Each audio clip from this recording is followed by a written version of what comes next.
नमस्कार। आजको यस प्रस्तुतिमा हामी नेपालको अर्थतन्त्रको निकै रोचक, उतार चढाउले भरिएको र गहिरो इतिहासबारे चर्चा गर्दैछौँ। शहरको भिडभाडदेखि लिएर हाम्रा विशाल प्राकृतिक परिदृश्यसम्म फैलिएको यो देशको आर्थिक यात्रा आखिर कसरी अघि बढ्यो त? अनि यसका भविष्यका बाटाहरू के हुन सक्छन्? आज हामी यिनै विषयमा केन्द्रित हुनेछौँ। ल, अब विषयवस्तुतिरै लागौँ है। लाखौँ सुन्दा एउटा सामान्य शब्द वा सङ्ख्या जस्तो मात्र लाग्न सक्छ, तर यसले हाम्रो वर्तमानको एउटा निकै कठोर वास्तविकतालाई दर्शाउँछ। आज हाम्रा लाखौँ युवाहरू देशभित्र अवसर नपाएर रोजगारीको खोजीमा त्रिभुवन अन्तर्राष्ट्रिय विमानस्थल हुँदै दैनिक विदेशी रहेका छन्। देशको मुख्य उत्पादक शक्ति यसरी बाहिरिँदाको यो दृश्यले साँच्चै नै जो कोहीलाई पनि गम्भीर बनाउँछ। अब सोच्नुहोस् त, युवाहरूको यो ठूलो पलायनले गर्दा के भइरहेको छ? हाम्रो अर्थतन्त्र अल्पकालीन रूपमा रेमिटेन्स अर्थात् विदेशबाट आउने पैसामा अत्यधिक निर्भर हुन पुगेको छ। यसले गर्दा एकातिर हामी दैनिक उपभोग्य वस्तुहरूका लागि समेत आयातमा पूर्ण निर्भर छौँ भने अर्कोतिर हाम्रो आन्तरिक उत्पादन लगभग शून्य जस्तै छ। हो, यही कारणले गर्दा आज देशले यति गम्भीर व्यापार घाटाको सामना गरिरहेको छ। यो कहाली लाग्दो अवस्था देख्दा पक्कै पनि मनमा एउटा प्रश्न उठ्छ। आखिर हाम्रो अर्थतन्त्र यो ठहराव र परनिर्भरताको बिन्दुमा कसरी आइपुग्यो त? यो वर्तमानको सङ्कटलाई सही रूपमा बुझ्न हामीले इतिहासको पाना पल्टाउनै पर्छ। आउनुहोस्, यसको जरो खोज्न हामी विगतका घटनाक्रमहरूतर्फ लागौँ। खण्ड 1, ऐतिहासिक आर्थिक परिवर्तन, समृद्धिदेखि ठहराउसम्म।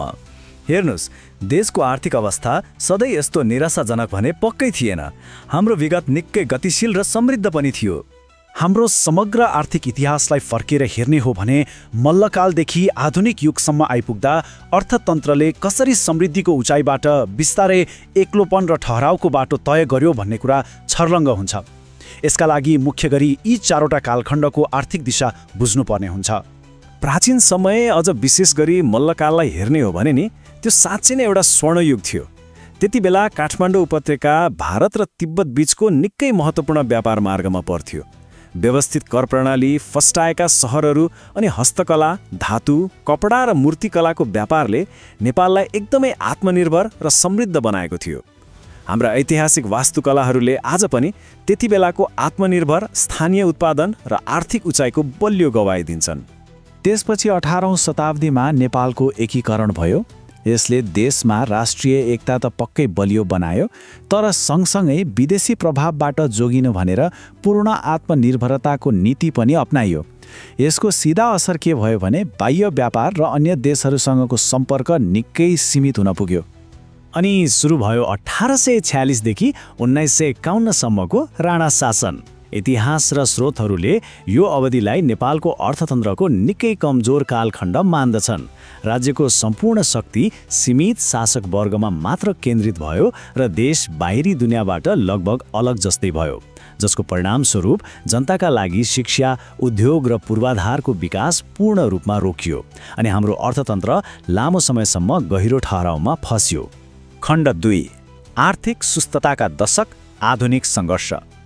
इतिहासको त्यो गहिरो सुस्तताबाट हामी आधुनिक युगमा प्रवेश त गर्यौँ, तर आर्थिक वृद्धि र विकासका हाम्रा सङ्घर्षहरू भने त्यतिमै सकिएनन्।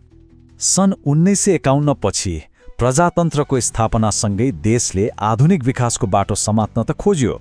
योजना आयोगहरू स्थापना भए, विदेशी सहायता पनि भित्रिन थाल्यो।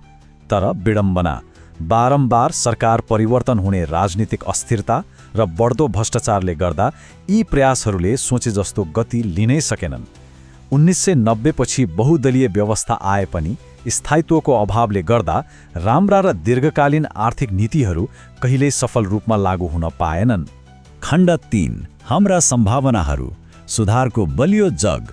अब यो गम्भीर इतिहास र वर्तमानका चुनौतीहरू मात्रै सबै कुरा होइनन् है।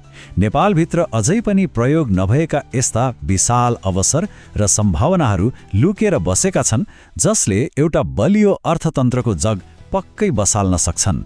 हाम्रा अगाडि मुख्य 3वटा यस्ता विशाल क्षेत्रहरू छन् जसको पूर्ण सदुपयोग हुन अझै बाँकी छ। पहिलो, प्राकृतिक र सांस्कृतिक पर्यटनको अथाह सम्भावना।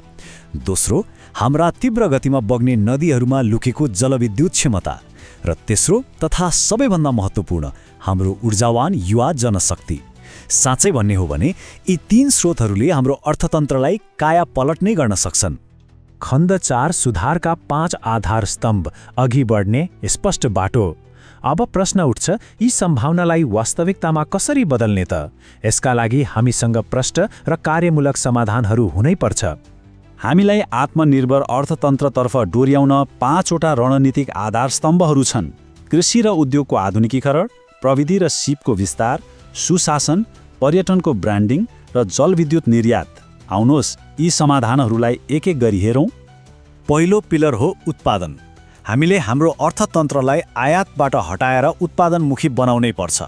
परम्परागत कृषिलाई प्रविधिसँग जोड्दै आधुनिक बनाउने र मेड इन नेपाल अर्थात् नेपालमै बनेका स्थानीय उद्योगहरूलाई प्रोत्साहन गर्ने नीति यसको पहिलो शर्त हो।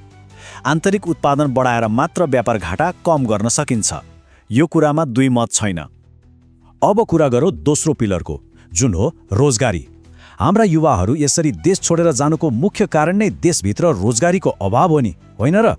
यसलाई रोक्न हाम्रै माटोमा नयाँ अवसरहरू सिर्जना गर्नुपर्छ।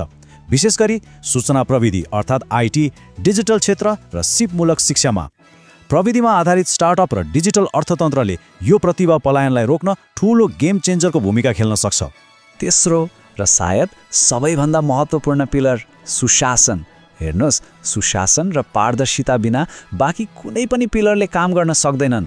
भ्रष्टाचारलाई कडा रूपमा नियन्त्रण गर्न पारदर्शी प्रणाली र कानुनको कडा कार्यान्वयन हुन नितान्त आवश्यक छ। यो बिना त कुनै पनि आर्थिक नीति सफल हुने कुरै आउँदैन। चौथो पिलर हो पर्यटन। नेपाल प्राकृतिक र सांस्कृतिक रूपमा जति धनी छ नि, त्यसको सही अन्तर्राष्ट्रिय ब्रान्डिङ हुन अझै पनि बाँकी नै छ। पर्यटन क्षेत्रलाई विश्वव्यापी रूपमा सशक्त ब्रान्डिङ गर्न सकियो भने यसले देशको लागि दिगो र विशाल आम्दानीको स्रोत खडा गर्न सक्छ। र पाँचौँ पिलर ऊर्जा।